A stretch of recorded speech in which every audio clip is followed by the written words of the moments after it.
Hi and welcome in the day 6 of my 30 days video challenge series.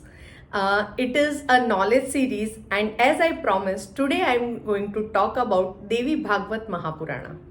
देवी भागवत महापुराण के बारे में बताने से पहले मैं चाहूंगी कि मैं माँ सरस्वती और वेदव्यास जी जो उसके रचयिता है उनसे प्रार्थना करूं कि वो आज मेरे साथ रहे और मैं आपको सही इन्फॉर्मेशन दे सकूं, इसके लिए मेरी हेल्प करें।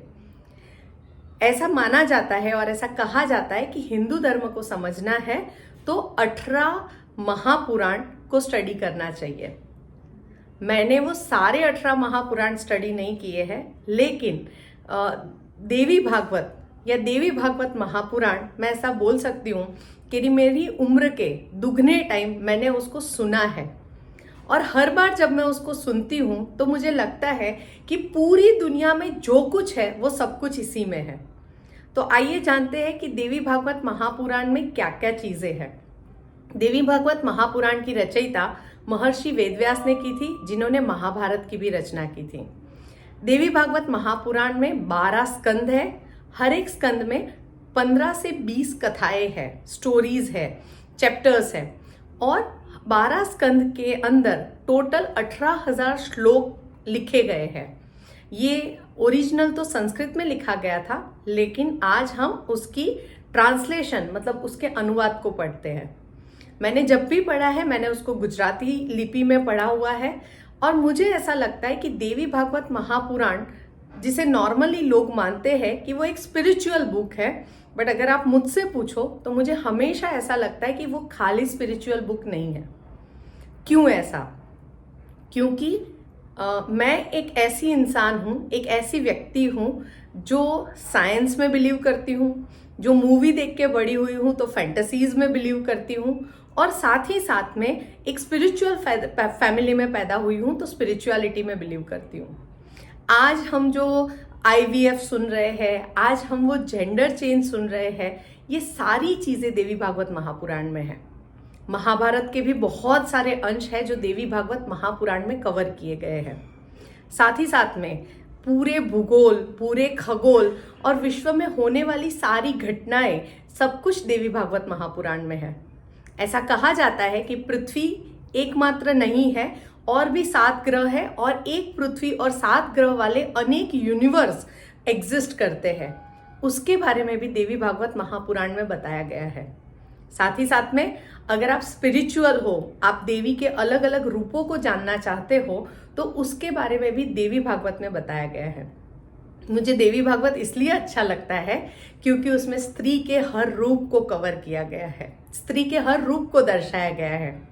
स्त्री के अंदर ममता होती है, स्त्री के अंदर बहादुरी होती है, स्त्री के अंदर अपने परिवार के लिए लड़ जाने की क्षमता होती है, स्त्री के अंदर शक्ति होती है, और साथ ही साथ में स्त्री के अंदर कुछ ऐसे गुण भी है जिसके बारे में स्त्री खुद अनजान होती है, जैसे कि ईर्ष्या, जैसे कि लोभ, जैसे कि मोह, और ये सारी चीजों को उसमें बहुत ही डिटेल में बताया गया है। मुझे देवी भागवत पढ़ना और सुनना इसलिए भी अच्छा लगता है क्योंकि वो जीवन को लेकर सही परिप्रेक्ष्य बताता है।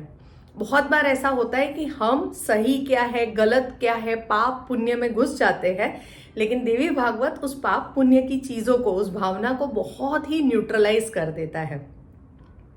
उसमें 9 ग्रहों के बारे में भी बताया गया है, उसमें ज्योतिष के बारे में भी बताया गया है, उसमें बहुत सारी जड़ी बूटियों के बारे में भी ऊपर ऊपर से बताया गया है। साथ ही साथ में हम जब हमारी जिंदगी की कुछ तकलीफों से हार जाते हैं तो हम हर दरवाजा खटखटाते हैं। हम मेडिसिन तो लेते ही हैं, लेकिन साथ ही साथ में हम गुरुओं के पास पहुंचते हैं, हम बहुत सारे ढोंगी बाबाओं के पास पहुंचते हैं। ऐसे कई प्रॉब्लम्स को सॉल्व करने के लिए यहाँ पे देवी की उपासना के बहुत सारे राज भी बताए गए हैं।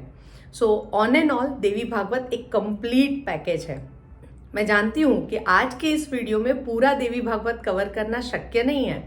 अगर मौका मिला, अगर आपने साथ दिया, अगर आपने इंटरेस्ट दिखाया, तो मैं ज़रूर ये चाहूँगी कि एक बार पूरा देवी भागवत मैं अपने तरीके से आपको सुनाऊँ। और ट्रस्ट मी, जब मैं वो सुनाऊंगी तो उसमें आध्यात्मिक एंगल के साथ साथ मेरी नजरिए का साइंटिफिक एंगल, प्रैक्टिकल एंगल कौन सा है उसको भी मैं उसमें जरूर कवर करना चाहूंगी। एक छोटा सा एग्जाम्पल देती हूँ। देवी भागवत की शुरुआत होती है महात्म्य से, कि देवी भागवत का इंपॉर्टेंस क्या है, क्यों रचा गया था, कैसे रचा गया था।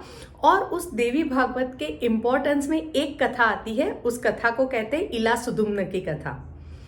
वो कथा कैसी है, तो उस कथा में ऐसा है कि राजा है, राजा को बच्चा चाहिए होता है, तो वो यज्ञ करता है। जब राजा वो यज्ञ करता है तो बट ऑब्वियसली उसे वारिस चाहिए, तो उसके मन में कामना ये होती है कि मैं यज्ञ करूंगा और यज्ञ से मुझे बेटा होगा, वो बेटा राजकुमार बनेगा, भविष्य में राजा बनेगा।